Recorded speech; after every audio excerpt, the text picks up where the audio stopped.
Good afternoon. Welcome to the May 21st, 2026 meeting of the Sacramento Flood Control Agency Board of Directors. Would the clerk please call the roll? Thank you. Director Desmond, Director Hume. Here. Chairman Kennedy. Here. Sorry, my pen stopped. Director Hedges. Here. Director Cerna. Director Jennings. Director Kaplan. Here. Director Pluckybon. Director Magavilio. Here. Excuse me? Maviglio? Thank you. Director Crush? Here. Director Avdis? Director Baines? Here. And Director Stevens? Here. We have a 9-member quorum. Thank you. Will you please rise and join me in the Pledge of Allegiance?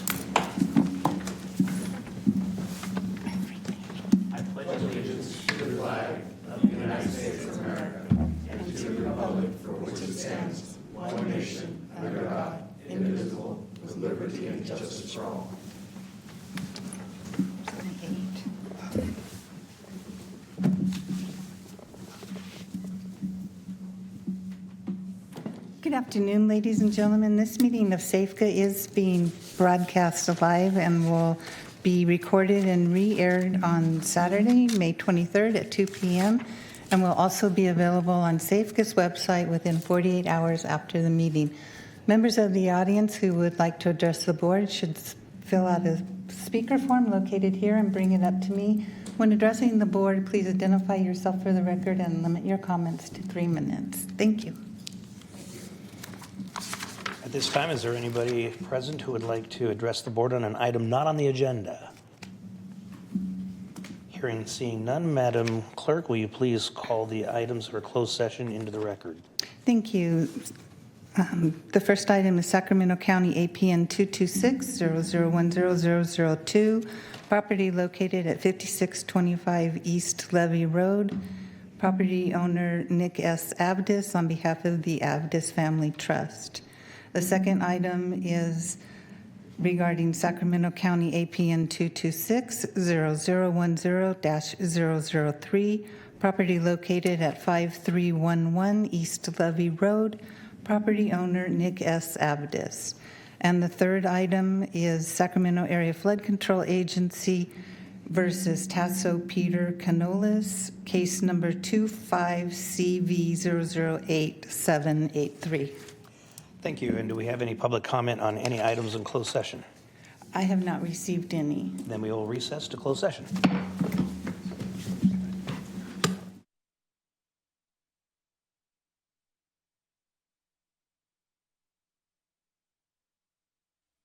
Not all now? Call this meeting of the Sacramento Area Flood Control Agency Board of Directors back to order. Would the clerk please call the roll? Thank you. Director Desmond, Director Hume. Here. Chairman Kennedy. Here. Director Hedges. Here. Director Cerna. Here. Director Jennings. Here. Director Kaplan. Here. Director Maviglio. Here. Director Crush. Here. Director Avdis. Director Baines. Here. Director Stevens. Here. We do have a 10-member quorum. Thank you. Council, is there anything to report out of closed session? Nothing to report at this time. Next item, please. And our next item are consent matters, items 1 through 6. Is there any member of the public that would, or is there any member of the board that has any questions on an item on consent or like to pull anything? I need to recuse myself. I'm a prior owner of Wood Rogers, who's item number 6. So you're just recusing yourself from item number 6. Yes. Let the So record noted. Let the record reflect that. Any others? Move consent. One sec, Director Crush, it's our practice to usually step out of the room on recusal. Thank you. Thank you, council.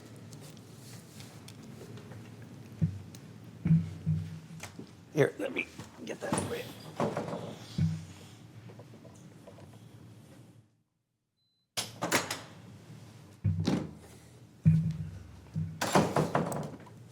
I have a motion from Director Hume.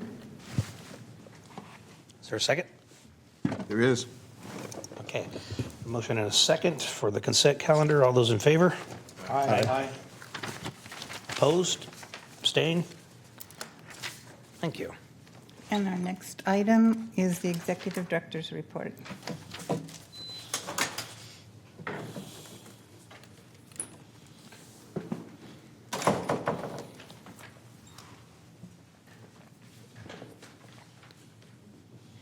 Chair Kennedy, members of the board, Jason Campbell, Executive Director.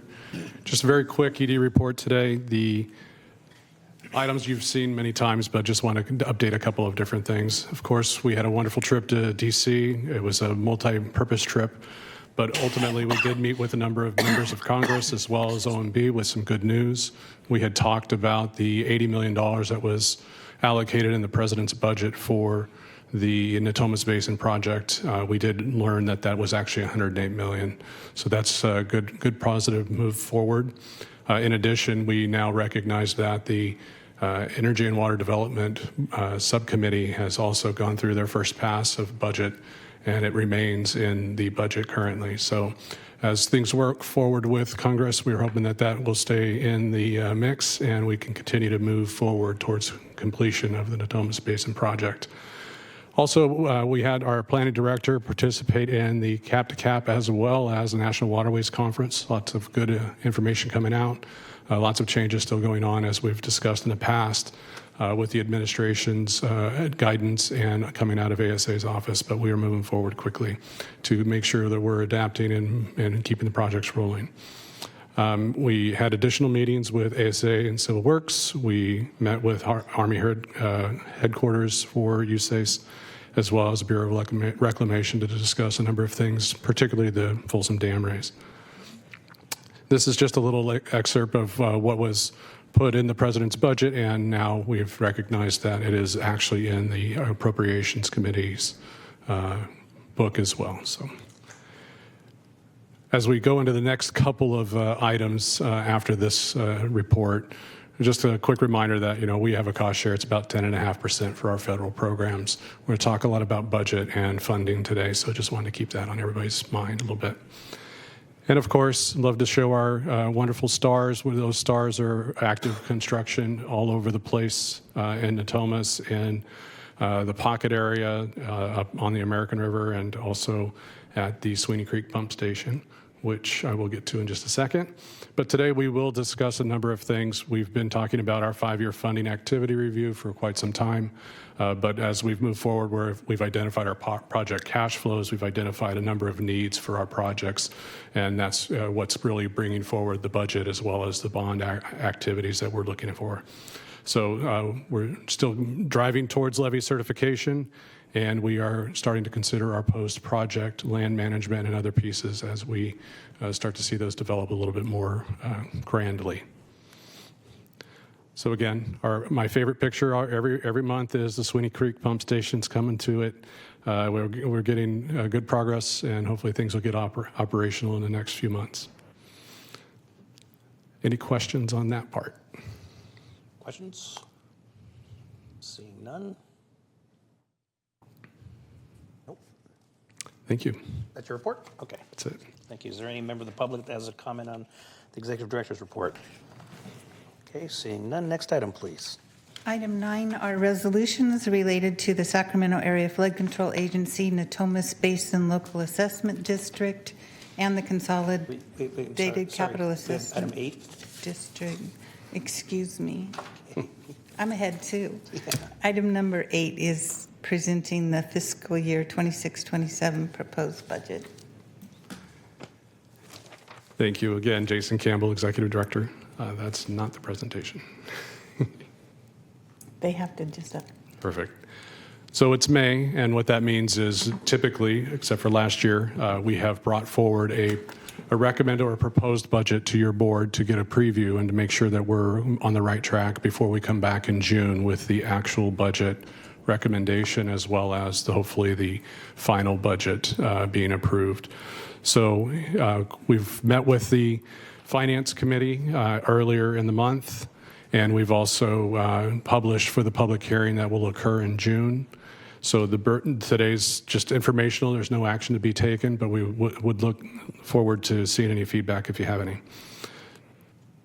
So as we produce our budget each year, we have some assumptions that we like to make, and it's fairly simple, and we understand that some things do change, like project priorities and other fun things, but these priorities have not changed, or these assumptions have not changed in several years, and we're keeping moving forward. We have 4 basic funds that we operate with. Of course, our 325A Operations Maintenance and Assessment District is our general fund, and then we have a development impact fee, and then we have 2 assessment districts that are very much the blood for us being able to pay for our project efforts. So Natomas Basin Local Assessment District and CC82. For this coming year, we're anticipating that our project's funding sources is about $92 million. You can see the breakdown. Obviously, we have a little bit of reserves that we're going to be collecting and keeping over the course of the year, but our fund balance, about $6.3 million overall, is broken down to those components as you can see on the right.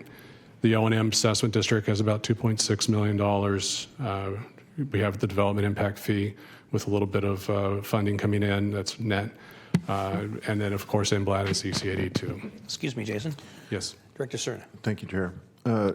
Jason, can you remind me, all of us actually, what, if any, reserve policy we have in terms of a threshold number? So our threshold number is actually, we have a tremendous amount of unfunded reserves. I'm sorry, unallocated reserves. So in the O&M budget, we are carrying about $11 million in unallocated reserves. That is quite a bit different than what a typical policy would be. The typical policy would be a percentage of the overall general fund. Mm-hmm. This is an assessment district, and we have a number of varying requirements that move forward. So we have been making sure that we... So we always treat it as dollar amount, never percentage? Never a percentage. So right now, if it was a percentage, it would be well over 100% of the allocation of our $6 million general fund. All right, thank you. So moving on, we do have our total revenues of about $80 million, and that is indicating that there is, state funds that come in that are revenues for reimbursements, as well as in some instances contracts and agreements for grants. We have our development impact fee revenues that generate about $3.2 million. We have some interest income from funds that we have in reserve, as well as assessments that are collected. And then we do some transfers in between accounts or in between funds, primarily for labor that goes to projects that reimburses the general fund. And then, of course, we have our bond refunding and any issuance where we're anticipating about $50 million overall. So we want to make sure that that's recognized as we're moving forward.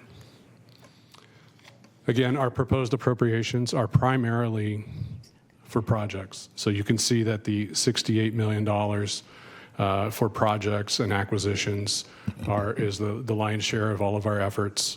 We do have provisions for reserves that will go forward to the different funds, but we also do have our salaries and benefits, which are in the grand scheme not large. It's a small crew, but we also have services and supplies about $14.5 million that's getting spread out over all of the funds.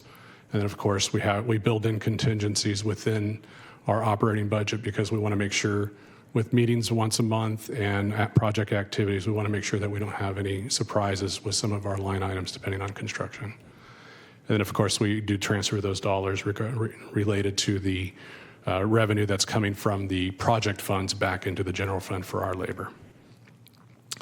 So I will, again, this is just the chart of accounts that break that down with all 4 funds summarized. Again, $92.3 million on both ends, and the financing on the bottom. You can see number 98 there, issuance of bonds. We're anticipating about $50 million net, depending on how things roll out. So getting into the O&M fund specifically, you can see the line items. Really, it's salaries and benefits, some services and supplies, which includes our liability insurance, our lease for our office space, and a number of other things. The interfund cost recovery there, you see, is that's that labor that's transferring from projects back into the general fund. And then we have our financing components, which is a little bit of fund balance plus $6.4 million that's coming in from the assessments for the O&M. As we're required, we produce this chart to show the number of positions, the position allocations, the descriptions, as well as the salaries, and any adds and deletes. So you can see we've made some small changes. Director of Planning, retired annuitant, was basically reduced this year, and then a Director of Engineering, retired annuitant, was added back in. We have 2 vacancies overall currently. So this breaks down the project expenses. So you can see that 80% of the work is made up of 2 primary projects, American River Common Features 2016 and American River Common Features Natomas. Other projects are receiving portions of the allocations for the project funding that you've seen in the other slides, and we'll break that down by project in just a minute for each fund.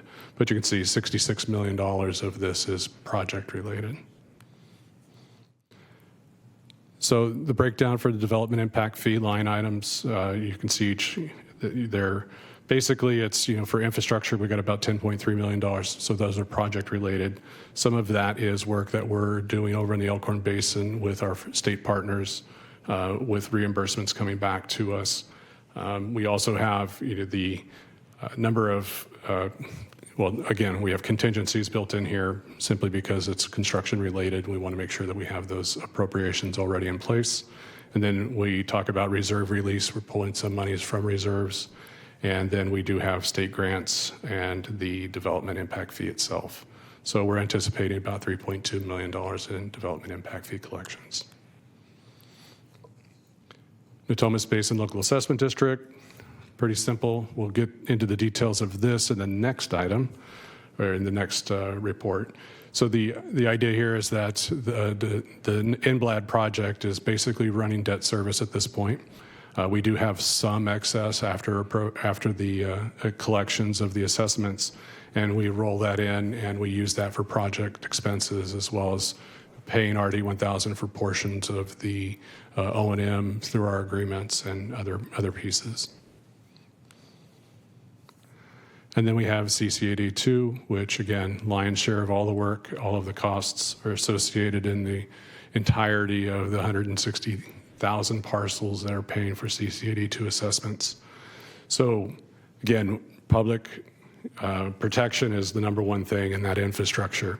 So you can see the line items, number of charges that are associated with projects, and then of course the infrastructure number is 47 million.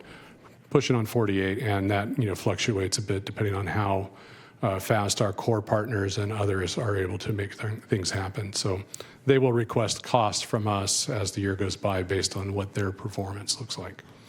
So financing overall, we have, again, some operating transfers in from other funds. We do have $16 million and $16.5 million anticipated as reimbursements coming from the state and others. And then we do also anticipate those bond proceeds, assuming that everything works forward. So this is the slide that does break the projects down, so you can see the line items for each project by fund. So again, we do have a little bit of work that we're continuing coming out of the O&M fund, the District 1. So then we work down to the development impact fee. You can see the lines of items there. There's a number of different activities that are continuing, and some are at their last steps here before we close those out. And then as we move down to CC82, you can see once again those breakdowns by each line. That $4 million in Folsom is primarily associated currently with the hydraulic cylinder replacement as well as security for the Folsom Dam raise. Again, no action today, but I'm absolutely open for comments. And then in the reminder that June 18th is our next board meeting, and we'll have a public hearing for the budget. Thank you. Any questions? Okay, hearing none. Is there any member of the public who would like to address the board on the budget? Hearing and seeing none, let me first say thank you to Director Kaplan for participating in the budget subcommittee. Appreciate your time. Thank you. Next item, please. Item number 9 is resolutions related to the Sacramento Area Flood Control Agency, Natomas Basin Local Assessment District, and the Consolidated Capital Assessment District Number 2 financing.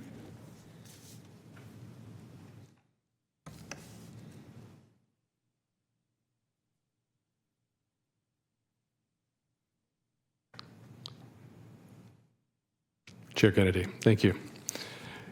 Once again, Jason Campbell. So we had an item came forward to your board a couple months ago in regards to getting permission to move forward with these bond refundings and some potential additional funding through the assessment districts.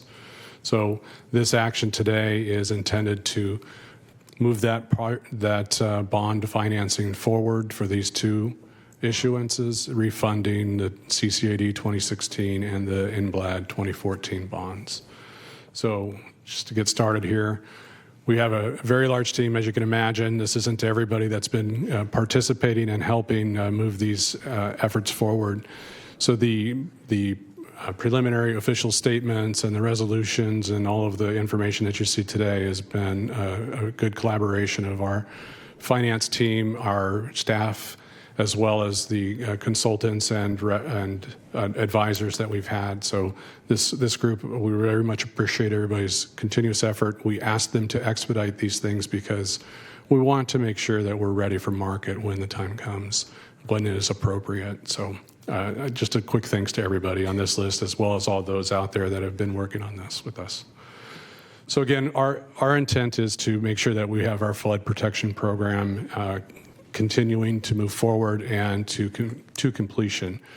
As you know, most of you should absolutely know that we are pushing as hard as we possibly can to make sure these projects get done. Essentially, 3 of these major projects for our core partners are essentially complete, but we still are working very hard. And as the numbers in the previous presentation indicated, Common Features 2016 and the Natomas Basin projects are very much active, and we're trying to advance those.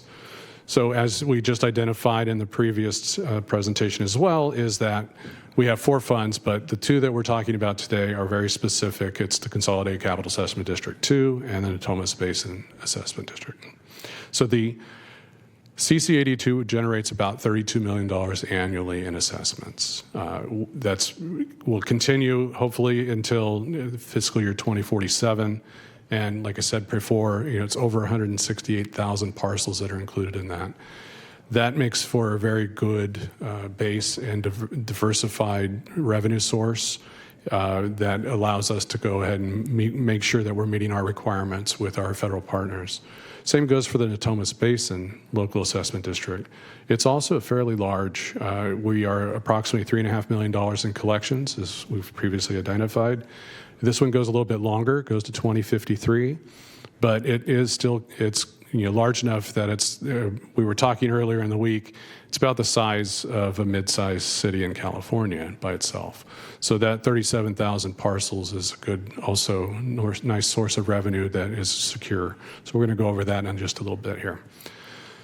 So as you are aware, the CC82 was generated in 2016. We went through our formation process, and we also sold bonds following that.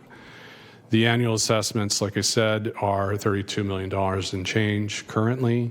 Those are escalated on an annual basis based on your board's approval, but it has a cap of 1.5%, and it's based on a construction cost index through the Engineering News Record collection of information. So it's an average of 20 cities, blah, blah, blah. So overall, the assessment district is growing, and with that, we are able to take advantage of a little bit of that growth. But even still, the average single-family home, which is most of where the revenue is coming from, is about $116 a year in assessment revenue. So as we move forward and we take a look at what that mix looks like for these assessments, you can see the residential component of all of this assessment revenue is the lion's share. It's roughly 64% of the overall revenue stream. So we want to make sure that we're keeping an eye on how those things work and what we want to do to protect the community and each and every one of those benefit zones in CC82.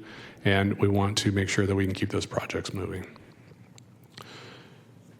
When we talk about the Natomas Basin, again, 38,000 parcels roughly, nice big round number, but also we are in that very, very sensitive, wanting to make sure that we have the good coverage, and we also have $59 on average is what folks are expected to pay on their tax bill in the residential areas primarily. So again, as we're seeing some growth in this assessment district, we are also wanting to make sure that we are meeting our requirements for our projects, and both of these sources are good, good credits in terms of what we've been talking about with our partners all week. But again, both of these are very well situated to be able to be refunded for some savings and then have some new money come in to help us pay for our projects. So when we look at the land use components of where the revenue is coming from, again, you can see well over 60% just in residential, whether it's a single family or multifamily. So we want to make sure that we're recognizing that this is, a diverse and solid income. As we move forward, we also want to make sure that we have security in place. It helps with the credit rating, it helps with our rates, and it helps with the revenue that we're going to generate. So bond security and the reserve fund, all of those things have been identified, and we're making sure that we meet the policy reserves, as well as we want to make sure that we have understanding of how we're going to be able to move forward should there be any issues with collections. So you can see we have a covenant to foreclose, all of those things that we see with a bond issuance. So those pieces are very well done, and we also very much appreciate the county's teeter plan, as well as the collection process is very smooth. So that helps us with our partners as we go to market. So we also need to make sure that we have the bond test that you're going to see in just a second. We are kind of bound to making sure that we have 110% of our coverage from non-government entities. So as we move forward here, you can see the CC82 preliminary bond numbers. You can see over on the right. So this is a pro forma. It's an estimate at this point, but you can see when we look at our debt service coverage from the proposal here, you can see that we have good 125% non-governmental revenue coverage. So as we move forward, and we're looking at roughly $50 million in project funds with adding about a $2 million debt service. That debt service is less than what the growth has been since the assessment district was formed.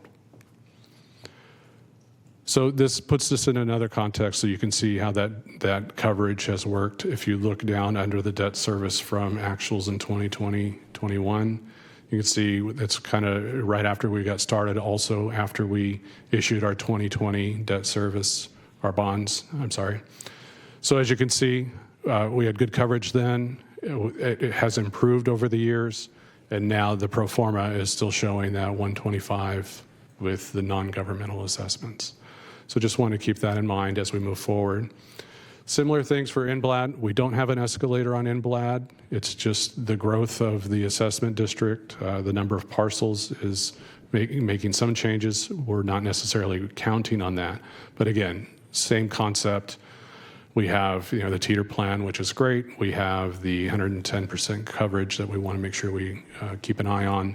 And so same situation. When we look at the revenue bonds, we are looking at $27 million in gross, but the general idea is that we're going to keep those coverages square. We're going to generate maybe a couple $1 million in additional revenue for our projects. And then, as you can see on the right, the non-government coverage is robust. So when we're looking at 140+% coverage, we should be in really good shape. So this is similar to CC82. You can see over in the box in the green on the right that it's much better than it actually has been over the life of the assessment district. So it's much more improved now than it was before. And that's just with the growth. So our conclusion is we have a mission. We definitely want to make sure that we continue that mission.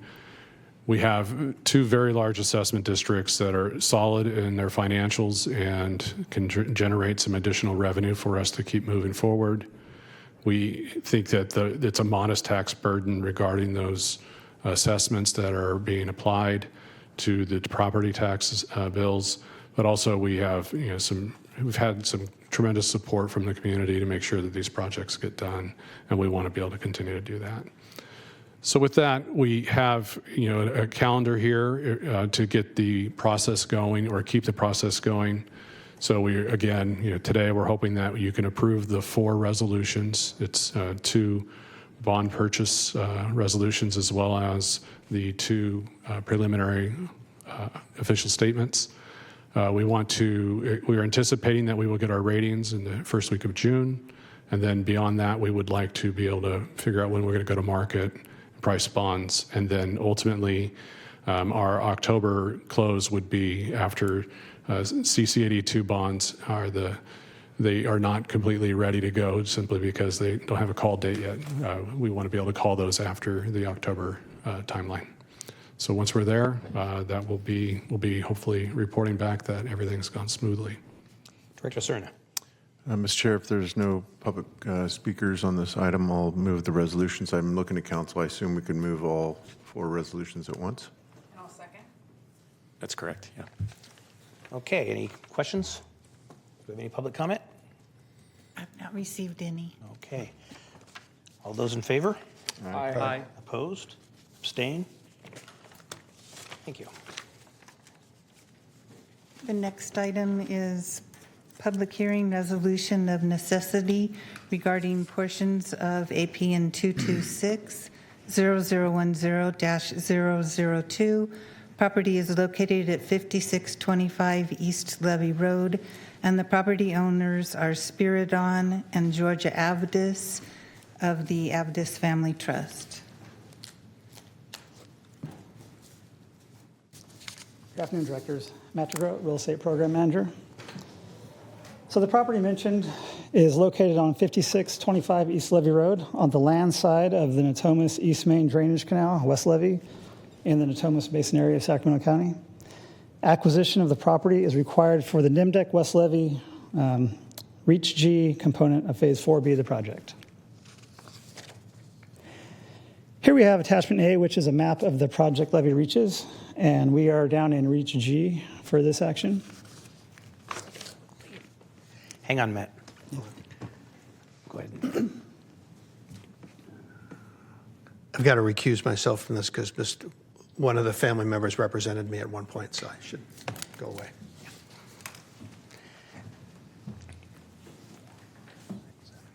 We're still good.